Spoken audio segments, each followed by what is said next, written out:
So Arsenal 0. We haven't said that many times this season. Juventus 2. We took a defeat at the Emirates, a quarter full Emirates. Not many fans there today. I was shocked at that, considering not many people get an opportunity to watch us this season with us being so good. But some good performances, some bad performances, some shocking defending at times. A great own goal from Granit Xhaka, and just some poor final balls and finishing our end. Kenny, what did you make of it all, mate? Yeah, first and foremost, I'm just not really surprised that the fans didn't turn up today because, there's just no trains. There's train strikes, and the last trains. I didn't know most of the trains in the United Kingdom, they open their lines at 7:30 in the morning. They close at 6:30 at night.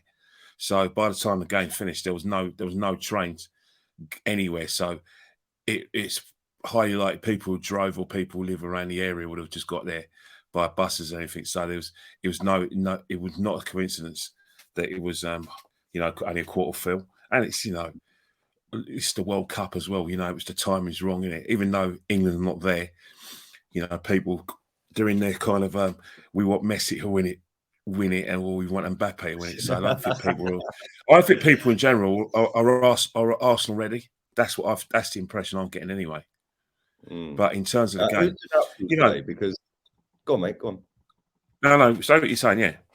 Yeah, I was going to say, who stood out for you today? Because Granit Xhaka came back into the team. I didn't think he covered himself in glory. Yeah, Partey played. Ben White played. Ramsdale could have had a cigar on the go. He had nothing to do apart from put the ball out twice. Who else did we have? Odegaard, Vieira. Kieran Tierney. Kieran Tierney's one who stood out for me. It was quite interesting because it was an educational point for me, because one of the things that Kieran Tierney gets accused of is that he's not as good as like Zinchenko in terms of coming in the midfield and allowing us to have space on the left hand side. But all game, it seemed like the break kind of did Kieran Tierney a bit of good, because if you look at the positions he was taking the Zinchenko positions where he wasn't hugging the left hand side. He was actually creating space, and when poor Reece Nelson before Reece Nelson went off injured, Reece Nelson had a lot of space to run into, and he wasn't relying on Tierney to do the overlap, because I think what they're trying to do now with modern football is one-on-ones now. They're trying to get rid of the overlap in terms of like new coaching. So with the way we're playing now, it's a shame Reece Nelson went off, because I thought he was making a bit of an impression. But Marquinhos, he played really well. But for Marquinhos coming out left hand side, I was quite impressed, because I don't know about you, but I hate inverted wingers. I absolutely hate it. I hate right-footed players playing on the left. I hate left-footed players on the left. I said playing the way they should play. Yeah, and Marquinhos did that quite well. He put some really good crosses in, but we just haven't got a target man. I think that's the like I said, the theme of the game today is that up top, no matter how much Eddie works hard, we're not hurting teams, because when we are trying to put those lovely crosses in, all those balls in, just haven't got that kind of player. You know what I mean? That's something because we need to address big time as well, because it's all definitely play pretty football, which we do and have done in the league.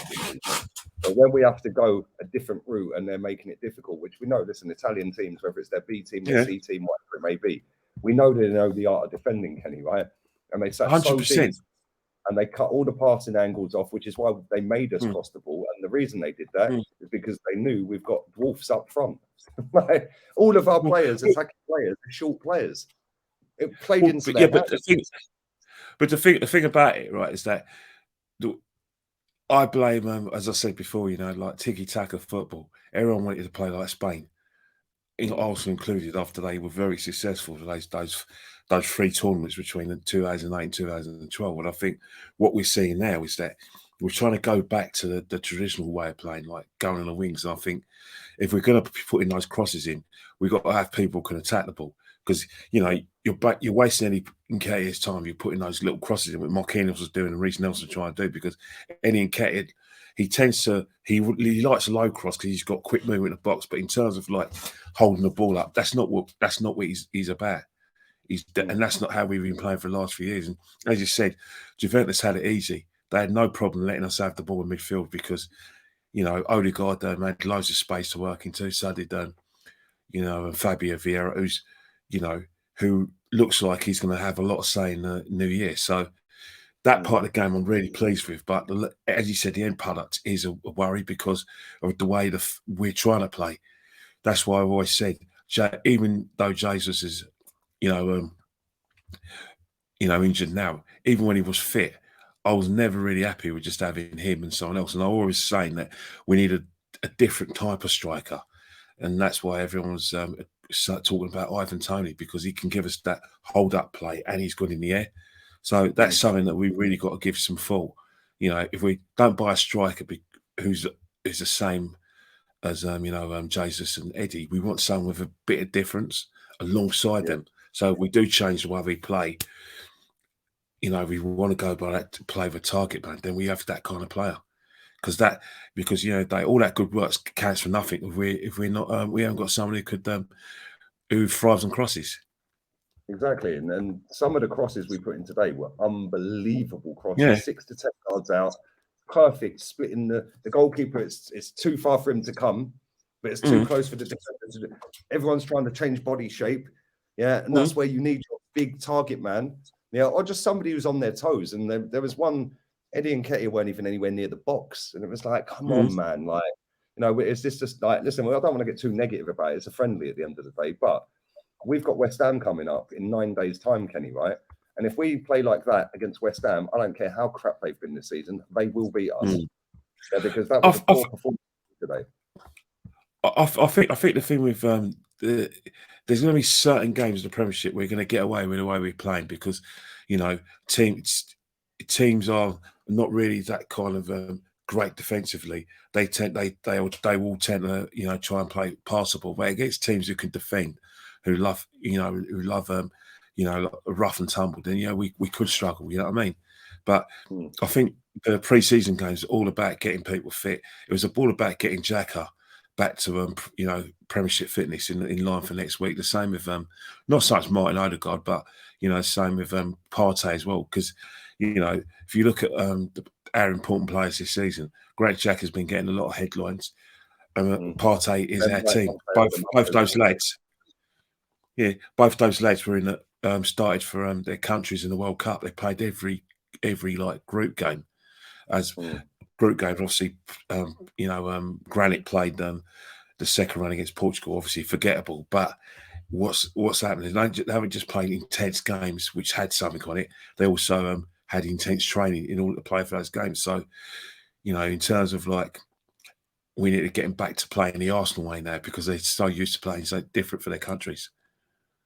Yeah, 100%. And listen, we've got 3 players that didn't play today that are first team starters. Obviously, one of them's in a World Cup final tomorrow. Saliba, good luck to him. Whether he plays or not remains to be seen. But listen, he could come back a World Cup winner, man. He has played in one of the games for 40 minutes. Definitely. And then obviously you got and Saka didn't play. Do you think that we're going to see? I don't think we're going to see Saliba against West Ham, but I do think we'll see Saka. No. He loves Saka. What do you think? Xhaka and Partey definitely playing. Saka. Yeah, he'll play. Saka and Martinelli will play. Saka's one of those sort of evergreen players that Mikel loves. And as I was saying before, when we saw his performances for England and also the performances for Arsenal, he's the only player that scares defenders consistently. As much as you look at Martinelli, he has that burst, but in terms of like, up and down, always trying to, like I said, create something, always trying to, like I said, how to say it, draw his defender into a battle. Saka's obviously the better player. So, Arteta, won't do it out Saka at all. Obviously, we were talking about how much we're going to miss Jesus, but in Mikel's mind, there's only one player he can't do without, and we know where that is. It's Saka. Yeah, 100%. Listen, mate, appreciate you coming on. We're going to do player ratings shortly. Make sure you follow Kenny's Instagram, KennyKen1972. I'll put the link down there in a minute.